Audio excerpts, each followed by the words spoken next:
వెళ్ళలేదా? ఓహ్, ఇంకా బొంబాయిలోనే తిరుగుతున్నావా? నీ ప్రాబ్లం సాల్వ్ అయిందా లేదా మా అంకుల్తో చెప్పి నీకేమైనా హెల్ప్ చేయమన్నా? పర్చేస్ మొత్తం అందరూ పైనే ఉన్నారు.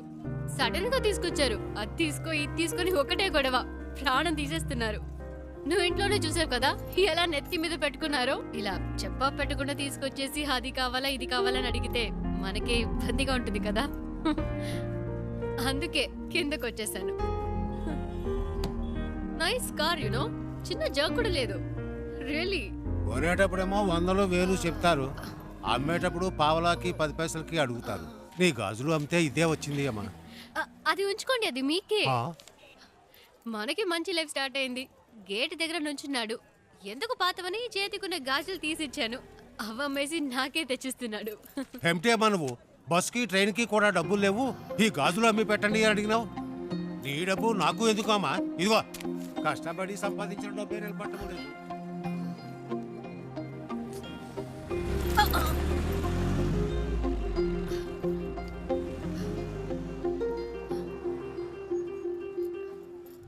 ఎప్పుడు లేనిది ఏంటి ఇది కొత్తగా? సడన్ గా ప్రేమ పొంగొచ్చిందా? లేచిపోయిన దానికి పుట్టిందే కదా. గుండెల మీద తన్నిసిపోయింది వీళ్ళమ్మ, ఇంకా కళ్ళ ముందు మెదులుతోంది. ఇప్పుడిప్పుడే కోలుకుంటున్నాం. మాకెప్పటికీ మనశ్శాంతి అనేది ఉండదా? మన కుటుంబ గౌరవాన్ని సంతోషాన్ని పాడు చేయడానికే దాపరించింది. ఎక్కడికి పోతాయి ఆ బుద్ధులు? వాళ్ళ అమ్మేమో మనల్ని కాదనుకుని ఇంట్లోంచి వెళ్ళిపోయింది. ఇదేమో వాళ్ళ నాన్న ఏర్పాటు చేసిన పెళ్లి కాదనుకుని వచ్చేసింది. మమ్మల్ని క్షోభ పెట్టడం వల్లే దీనికి పరిస్థితి వచ్చింది. చెప్పేది వినరా, గట్టిగా అరవకు. దానికి వినపడుతుందేమో. వినపడాలనే మాట్లాడుతున్నాను. మన కుటుంబంలో దానికి చోట్లేదు. దానికి ఏదైనా చేయాలనుకుంటే వేరుగా ఉంచి చెయ్యి. లేదు అదే ముఖ్యం అనుకుంటే మమ్మల్ని వదిలేయి, మేము బయటికి వెళ్ళిపోతాం. మీరే నిర్ణయించుకోండి.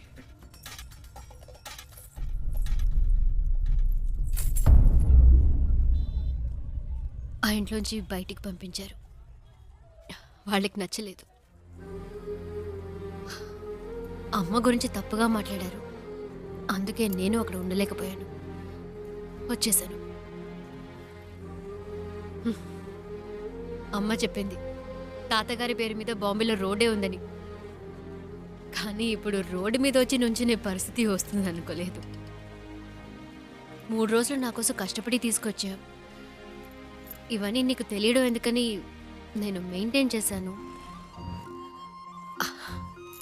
అంతలో ఆ ముసలోడు వచ్చి మొత్తం చెడగొట్టేశాడు.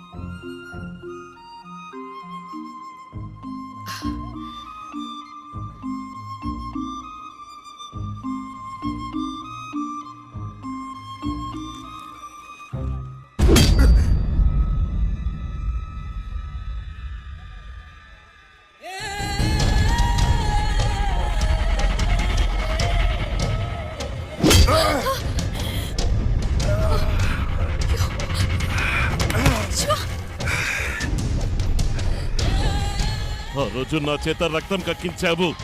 6 నెలలు జైల్లో నేను చిప్ప కూడా తినేలా చేశావు.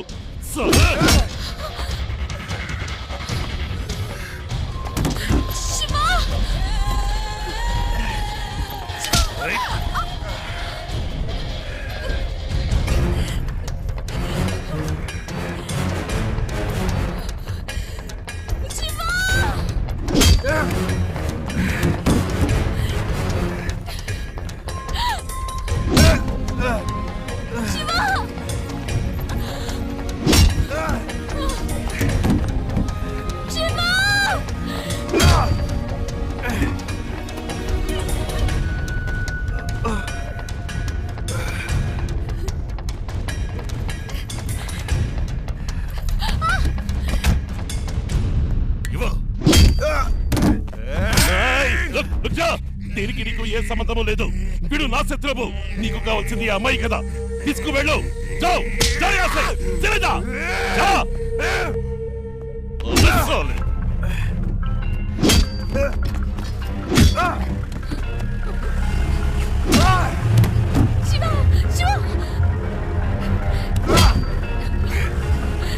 చిన్న మెల్లగా పోని, వాడు దెబ్బలు తిండం చూసేద్దాం.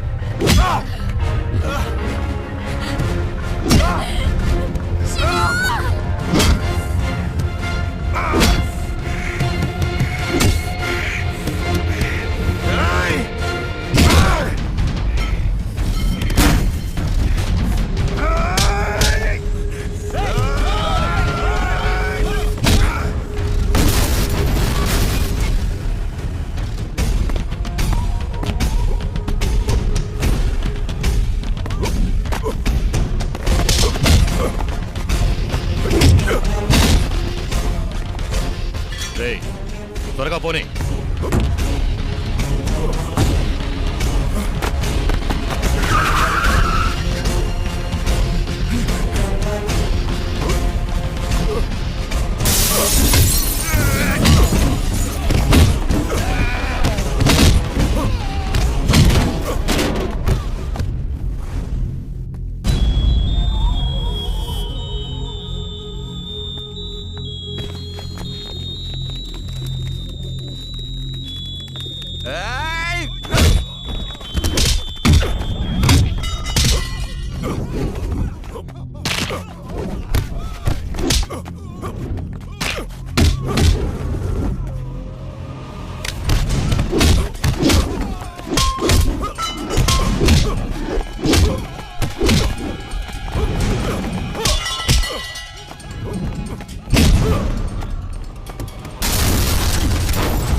ఇంకెవడైనా ఉన్నాడా?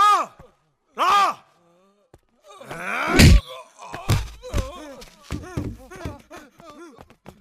ఇంకోసారి ఈ అమ్మాయి కోసం నా కోసం వస్తే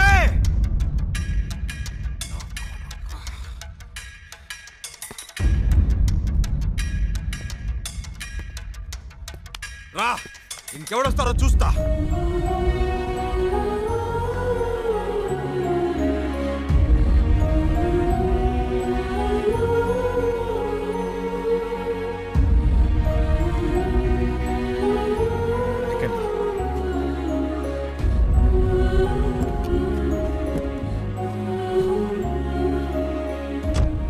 ఇంకెవడు రాడు, భయపడకండి, నేను చూసుకుంటా.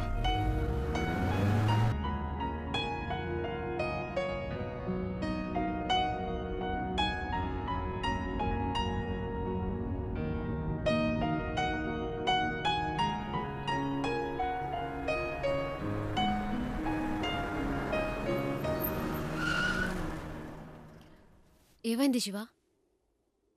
అటు చూడండి.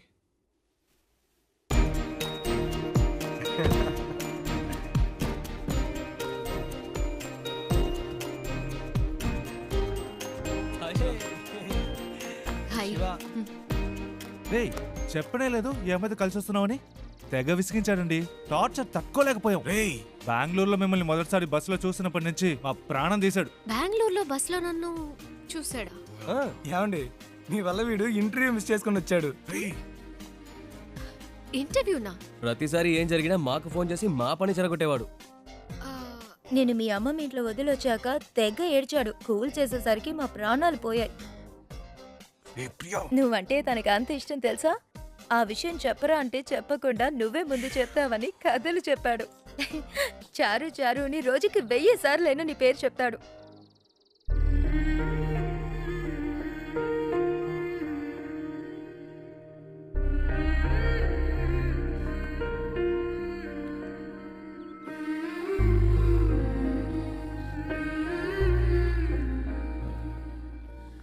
అది వాళ్ళేదో తమాష్కి అలాంటిదేమీ లేదండి. నిజంగా మీరు ఏ ఇంకా ఎందుకు దాస్తావు?